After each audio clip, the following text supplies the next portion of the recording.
ایک صحابیہ تھی، انہوں نے اگر ہے اشکال تو پھر دوبارہ حضرت عبد الرحمن بن زبیر کے ساتھ ایک صحابیہ کا نکاح ہوا، تو ان کو نکاح کے بعد علم ہوا کہ یہ نامرد ہے۔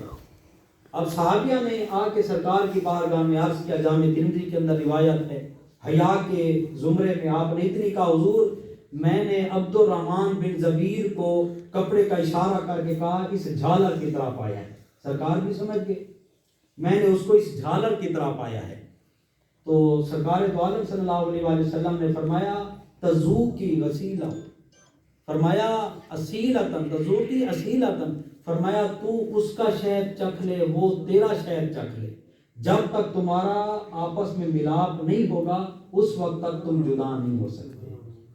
فقط خلوت سیاح ہو جائے، یعنی بند کمرے میں تم آپس میں ایک پیریڈ وقت گزار لو، بے شک وہ نامرد ہے، اس کے بعد تمہاری جدائی ہوگی۔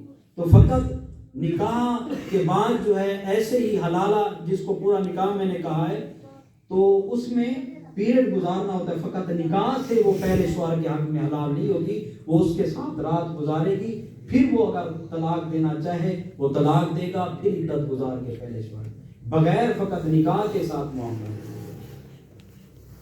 کچھ اشکال بعض اوقات یہ ہوتا ہے مفتی صاحب کہ دو دے دیتے ہیں پھر رجوع نہیں ہوتا، کافی ٹائم ہو جاتا ہے، کیا اس سے بھی ہو جاتی ہے؟ کس طرح؟ جیسے ایک ایک دے دیتے ہیں یا دو دے کے نا پھر لڑکی چلی جاتی ہے، کافی عرصہ ہو جاتا ہے، پھر اسے کیا ختم ہو جاتا ہے نکاح یا نہیں؟ ہاں وہ عرض کروں، شریعت مطہرہ کے اندر ایک ہے طلاق رجعی، ایک ہے طلاق بینہ، ایک ہے طلاق مغلظہ۔ طلاق رجعی میں مرد کو رجوع کرنے کا حق حاصل ہوتا ہے۔ مثال کے طور پر ایک طلاق اس نے دے دی، اس کے بعد پھر پیریڈ گزرنے کے بعد پھر ایک اور طلاق دے دے، ٹھیک ہے نا، یہ دو طلاقیں ہو گئی۔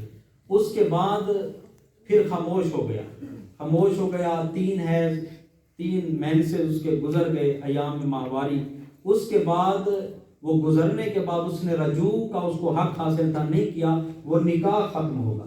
جب نکاح ختم ہوگا تو دوبارہ ایجاب و قبول کر کے نکاح کر کے دوبارہ اس کو واپس اپنے عقد نکاح ملے گا۔ ابھی وہ طلاق مغلظہ نہیں ہوئی کہ اس سے بالکل ختم ہو جائے، وہ دوسرے شوہر پر نہیں، ابھی وہ نکاح ختم ہوا ہے، دوبارہ اس کو رجوع کر کے اپنے پاس لا سکتا ہے۔ وہ رجوع کی صورت یعنی اگر مدت سے پہلے ہے تو بغیر نکاح کے رجوع ہوگا، مدت گزر گئی تو پھر نکاح ختم ہوگا، پھر دوبارہ نکاح اور ایجاب و قبول کرانے کے بعد اس کے اس میں حق مہر بھی دوبارہ دینا ہوگا؟ جی حق مہر وہ پورا نکاح ہوتا ہے، حق مہر لوٹانا پڑے گا؟ جی وہ پورا نکاح ہے۔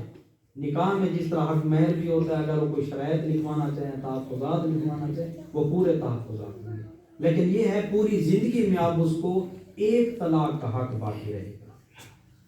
یہ طلاق کے بعد کیا لڑکی واپس حق مہر لوٹاتی ہے مرد کو؟ یہ سوال نہیں، وہ تو عورت کا ہی حق ہے، ہاں وہ عورت کا حق ہے۔ اگر پوری زندگی اس نے ادا نہیں کیا تو آخر تک اس کے ذمہ باقی رہے گا۔ ہاں اگر عورت اپنا حق معاف کرنا چاہے تو شریعت نے اس کو حق دیا ہے، وہ زبان سے کہہ دے میں نے حق معاف کیا، وگرنہ یہ عورت کا حق ہے، اس کو دیا جائے گا۔ اور بہتر بھی یہی ہے کہ خلوت سیاح سے پہلے اس کو حق معاف کی ادائیگی کی جائے۔